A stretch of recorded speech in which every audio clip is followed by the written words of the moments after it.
be honest, I'd love to say that there was more of my own personal stuff, but a lot of my time does get taken up with client work. So right now, I'll probably Those darn paying customers. I know, ruining right? everything. I'm not going to complain, that's for sure.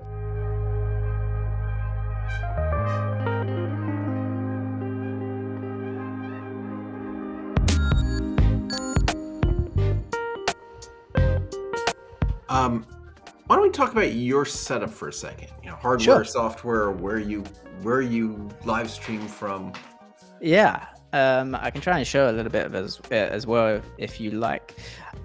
So again, kind of harping back to my roots, I much prefer where possible to work with hardware. I like the tactile feel of it. There's something for me about physically plugging a wire into one port and then it going into another and knowing it will work. So where possible, I do prefer using hardware over software, but still, you know, it's your preference. And also I've definitely been on jobs where I've just required to use software stuff.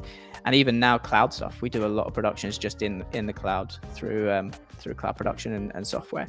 But the hardware that I've got in my studio, and I'm going to try and connect my phone here so I can sort of show you around a little bit. Let's see if we start broadcasting there. I run everything mainly off a Blackmagic setup. So let's see. An ATEM mini or? Yeah, so camera wise, I do have a teleprompter that I'm not using right now. I'm just using my laptop here. But this behind here is a Blackmagic Studio Pro. I can't remember the exact name of it, but it's the 4K Studio Pro, that's it.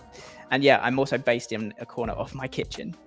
And then it runs into an ATEM Mini Extreme ISO, and I've got all of the inputs. I've also got a little overhead camera here that I sometimes use, just facing down, as you can see on the ATEM Mini. And then I just have like a little bit of, I just flick back here, I just got a few lights in the background and things like that. So it's a pretty simple setup. I've got 2 lights above me, and I don't really other than that and the microphone, I don't really in this space tend to do much more than that. I might plug my computer in as a laptop and record, but that's a very professional setup for a kitchen. Well, this is it. It's actually, it's a small corner that I'm in, so I wanted to try and make it look as nice as possible on camera, but you wouldn't necessarily know what's that way. And to be fair, I very rarely show what's that way on my videos or in the stream.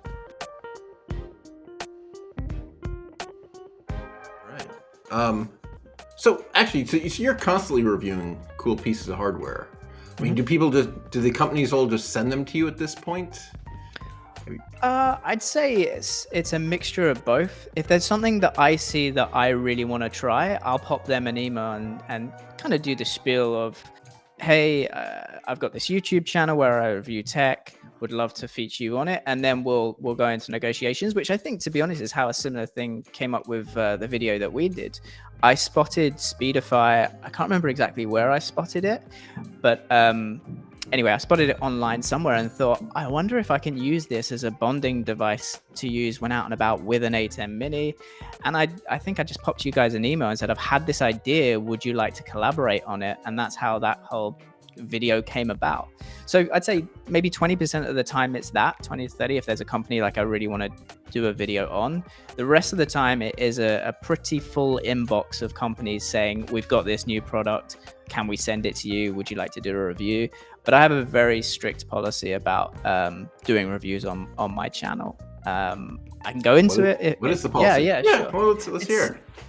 It's mainly because I will never review something that I am not interested in, because in my view, if I'm not interested in it, that's going to come across to the viewer, and the likelihood is, if I'm not interested in it, those that have subscribed to me and view me won't be interested in it either. So I would say if I get, let's say, 50 emails a week, I would say there's maybe 1 or 2 that get a reply saying, let's talk more. The rest just go straight in the bin because I'm just not interested in the product. Then when I reply, and I'll basically say, here's my deal. You guys send me the product to test for 2 to 3 weeks, sometimes longer. If at the end of that testing, I like the product, and again, I think that my viewers will benefit from a video on this, we'll talk more. If not, we'll send it back to you. That's it. And yeah, that's kind of my process. I'm really careful about what I do feature on my channel and what I don't. And 90% of the stuff that gets kind of in my email inbox, I don't.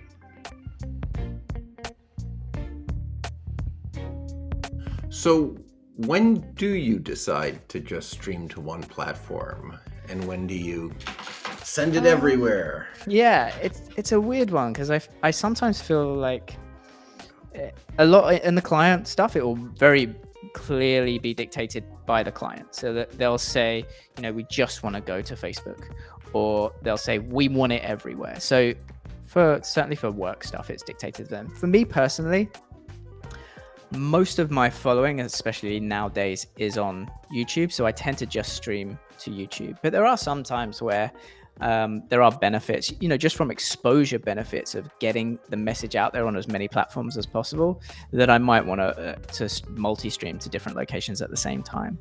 And the other benefit with Restream as well is, if you link all those platforms up, as we're seeing, I don't think the audience can see it right now, but as we're seeing on the side, we're getting the comments in on the dashboard, and with Restream, you get them in from all the platforms. So if someone comments on Facebook, I see that at the same time as if someone was to comment on YouTube, I would see that as well. Yeah. So we've very much been a blasted out everywhere. So we're, we're on Facebook, and we're on Twitter, and we're on YouTube, and we're on Twitch. But a number of guests have straight up said that they think I'm making a mistake, that they think I should stream to one place so that the community gets to really form in the comments. Okay, so here's my view on it, and I'm sort of split on opinion in that I totally get that. From a simply human perspective, is if you push to all people to one place, there's a bigger viewer number that looks more attractive to people that then discover it and they go, oh, there's 1,000 people over here watching, let me check it out, rather than there's 200 people over there, 50 people over there, 500 people over there. It just looks more attractive in that way. And also, I guess depending on how you present it to, let's say, a sponsor afterwards, the big number in one place looks more attractive than the fragmented number. But purely from not everyone is on YouTube 24/7, and people are again fragmented as to what platforms they're on. I do often err on the side of push it out to as many places as possible, because if you then add all those views up, it's probably going to be bigger than if you just stream to one location. And this is something that we say very often, as again working with my clients. They are now, or have been over the last few years, starting to use, and this is a whole nother topic, using influencers within their live streams. And I very often say to them, okay, I get it. You want to get the YouTubers or the TikTokers on your live stream on YouTube so that hopefully they push their audience over to you. Totally get that. But also ask them if you can also stream the show that they're in on their channels, because it will also go out to all of their audience, and it's a much bigger exposure for your brand. It's not always about getting more subscribers on the brand's channels or getting more views on the brand's channels. Sometimes it's just about getting that messaging out to as many places as possible. And the best way to do that is actually stream the content on the influencer's channel. Yeah, Restream makes that really easy, right? Yeah, it's great. They can sign up to let you, just stream to their channel for the one afternoon when they'll be the guest, and it's pretty easy and painless. I think there is a huge future for live stream shopping over the next 5-10 years.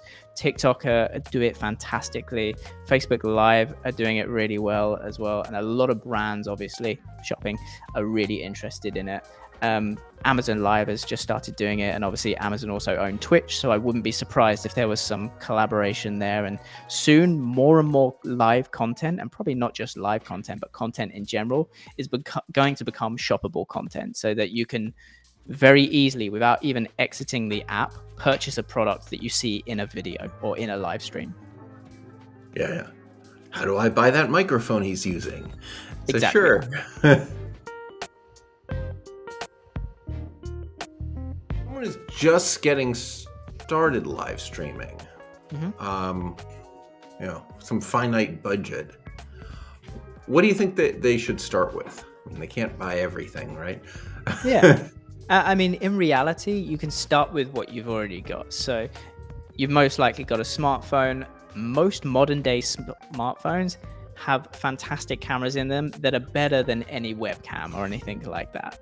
Yeah, the iPhone cameras That's are, fantastic. yeah, you've got in that model, you've got 3 fantastic rear-facing cameras. You've got a really good front-facing camera. You've got a lot to work with there, certainly in the modern-day phones.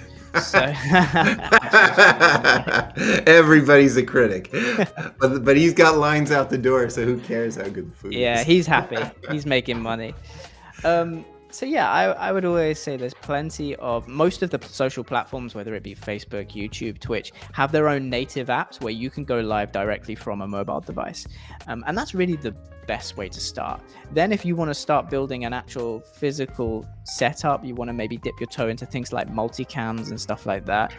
The Blackmagic ATEM mini range is a great place to start from the hardware perspective, and I know a lot of people sort of start with an ATEM mini or an ATEM mini pro and maybe 1 or 2 HDMI cameras, and very quickly once you invest in your first ATEM mini and camera, you very quickly are down a rabbit hole, and suddenly you've got like a 4 camera setup, lighting all around you, and you've spent $5,000-$6,000 or whatever. It goes like that, because it's so fun to sort of keep this thing growing and say, okay, I've done this, what can I do next?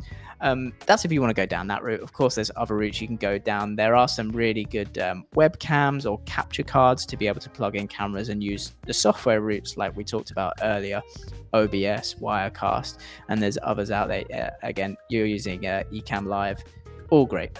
Another good app is Camo. Camo? Right? So Camo, lets you connect your iPhone or Android phone to your PC or Mac to use it as a webcam. Yeah. And since it's probably a better camera than what you can, Yeah, there's some great apps for that. And I'm not using that right now, but I've used that a lot. Yeah, and Apple just announced at the most recent, I think it was last week, Worldwide Developers Conference, that they'll now allow you to do that natively. So you won't need any apps. All you need is your iPhone and a Mac. And it's actually got a really cool feature in it where it will use, I think you have to have the phone mounted rearward, so you have to use the back cameras. But it will use one camera pointing at you, and then it will use the ultra wide camera to also give a top down view of your desk. So if you're doing something on your desk, like or you're writing something, you'll be able to, on a video call or like we're doing on Restream, be able to show both of those cameras at the same time. So they're doing a lot. I am certain that is a brick in the wall building towards augmented reality. Oh yeah, sure. Right? Because when you're wearing the 3D goggles, looking at all these virtual screens and stuff, what you want to be able to see though is still be able to see your real physical keyboard to see if your hands are in the right spot. Yeah. And so that trick of having the camera on the top of your PC be able to fake a view of the keyboard, I think that's totally a building block for virtual reality. Right? Yeah, and we know that Apple are working very hard on their virtual reality glasses. So it doesn't surprise me that, as you've suggested, we start seeing some of this stuff just getting in now so that it's ready when those glasses are released. Thanks for watching. Don't forget to subscribe and click the bell icon to be notified when we post more tech talks, interviews, and tutorials.